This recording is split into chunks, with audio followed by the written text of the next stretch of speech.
Plus 2b square মানটা বের করে নেব।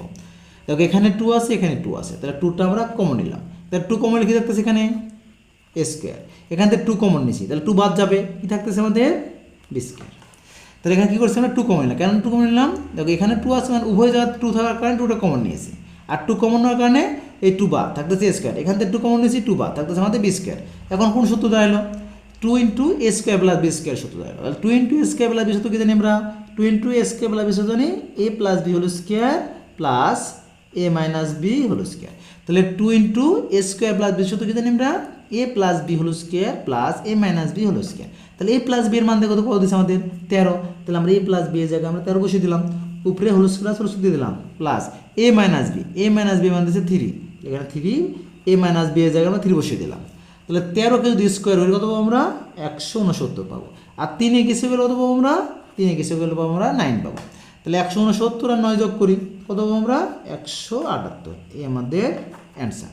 আরেকটা কারণ বের করতে হচ্ছে এ বির মান বের করতে হচ্ছে, এবং এ বি। তাহলে দেখো তো কোন সূত্র করে যাবে এবার? এই এ বি সূত্র কি জানি আমরা? a প্লাস বি বাই 2 তার উপরে whole square minus a minus B by 2 তার উপরে হোল স্কোয়ার। এবার আমরা মানটা বসিয়ে দিব। তাহলে a প্লাস বি, দেখো তো a প্লাস বি মান দিচ্ছে 13, তাহলে a প্লাস বি এর জায়গায় আমরা 13 বসিয়ে দিলাম, নিচে 2 আছে, 2টা জায়গা থেকে দিলাম, তার উপরে হোল স্কোয়ার আছে, হোল স্কোয়ারটা দিয়ে দিলাম, মাইনাস a মাইনাস বি। তাহলে a মাইনাস বি মান হচ্ছে 3, তাহলে এখানে 3 বসিয়ে দিলাম, নিচে 2 আছে, 2টা দিয়ে দিলাম, হোল স্কোয়ার আছে, হোল স্কোয়ার দিয়ে দিলাম।